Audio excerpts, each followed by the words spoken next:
Gerakan separatisme di Papua merujuk pada upaya sekelompok orang atau organisasi yang berusaha untuk memisahkan diri dari Negara Kesatuan Republik Indonesia (NKRI).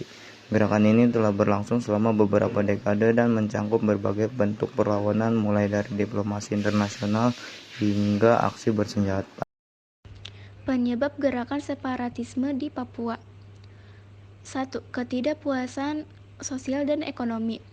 Ketimpangan pembangunan. Masyarakat Papua merasa tidak mendapatkan manfaat yang setara dari pembangunan dibandingkan dengan wilayah lain di Indonesia. Tingkat kemiskinan dan pengangguran yang tinggi memperburuk ketidakpuasan ini. Eksploitasi sumber daya alam. Eksploitasi tambang dan sumber daya alam lainnya seringkali tidak memberikan keuntungan signifikan bagi masyarakat lokal yang merasa dirugikan oleh perusahaan-perusahaan besar. 2. Isu politik dan sejarah. Kontroversi penentuan pendapat rakyat atau PEPRA 1969.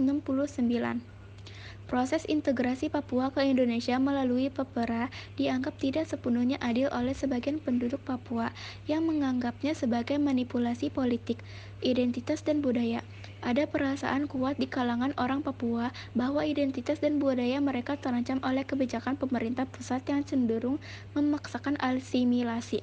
3. Hak asasi manusia. Pelanggaran hak asasi manusia. Terdapat banyak laporan mengenai pelanggaran hak asasi manusia oleh aparat keamanan, termasuk kekerasan, penahanan sewenang-wenang, dan pembunuhan di luar proses hukum. Dampak gerakan separatisme di Papua. Yang pertama, ada dampak sosial. Jenis dampak sosial ada dua. Yang pertama, ketegangan antar kelompok. Ketegangan antar kelompok adalah konflik berkepanjangan telah memicu ketegangan antar penduduk asli Papua dan pendatang dari luar Papua. Dan yang kedua, ada trauma dan ketidakamanan.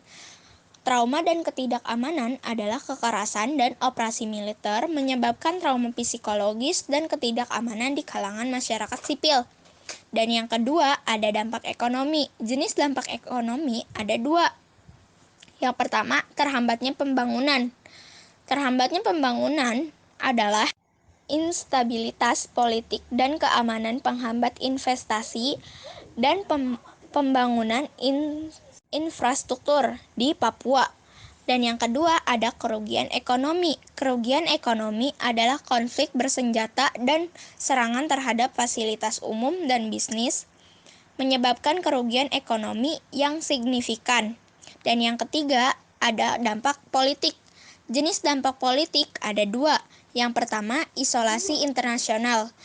Isolasi internasional adalah isu Papua sering digunakan oleh pihak-pihak tertentu di luar negeri untuk menekankan Indonesia di forum internasional. Dan yang kedua, ada legitimasi pemerintahan. Legitimasi pemerintahan terus berlangsungnya gerakan separatisme dapat merusak citra dan legitimasi pemerintah pusat di mata masyarakat Papua dan Indonesia dan dunia internasional. Mengatasi gerakan separatisme di Papua. 1. Pendekatan pembangunan. Pembangunan inklusif. Memastikan pembangunan yang lebih merata dan inklusif dengan fokus pada peningkatan kesejahteraan masyarakat melalui pendidikan, kesehatan, dan infrastruktur. Pemberdayaan ekonomi lokal. Mengembangkan program-program yang memperdayakan ekonomi lokal dan memberikan kesempatan kerja bagi masyarakat Papua. 2. Dialog dan rekonsiliasi. Dialog terbuka.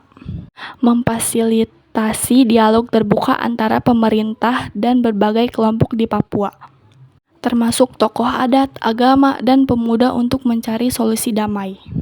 Rekonsiliasi nasional. Membangun mekanisme rekonsiliasi yang mengakui perbaiki pelanggaran hak asasi manusia di masa lalu. 3. Perbaikan kebijakan. Otonomi khusus. Mengimplementasikan dan mengawasi kebijakan otonomi khusus secara lebih efektif, termasuk alokasi dana dan wewenang yang memadai untuk pemerintah daerah Papua. Pendidikan dan budaya. Menghormati, mempromosikan budaya Papua dalam kebijakan pendidikan dan media. serta mendorong partisipasi masyarakat lokal dalam proses pengambilan keputusan. 4. Penegakan hukum yang adil. Penegakan hukum yang transparan. Menindak tegas pelanggaran hukum baik oleh kelompok separatis maupun aparat keamanan secara transparan dan adil. Perlindungan hak asasi manusia. Memperkuat mekanisme perlindungan HAM di Papua melalui pengawasan yang lebih ketat dan kerjasama dengan lembaga independen. Nah, jadi kesimpulannya, gerakan separatisme di Papua merupakan masalah kompleks yang memerlukan pendekatan holistik dan berkelanjutan. Penyebab utamanya meliputi ketidakpuasan sosial ekonomi, isu politik dan sejarah, serta pelanggaran hak asasi manusia.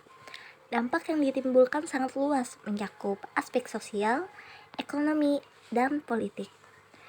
Untuk mengatasi masalah ini, diperlukan upaya pembangunan inklusif, dialog terbuka, perbaikan kebijakan, dan penegakan hukum yang adil. Dengan pendekatan yang komprehensif dan berkelanjutan, diharapkan dapat tercipta perdamaian dan kesejahteraan bagi masyarakat Papua dalam bingkai NKRI. Nah, jadi segitu aja guys. Angkat tangan kiri, lambang hidupkan PB, hidupkan Papua sampai merdeka.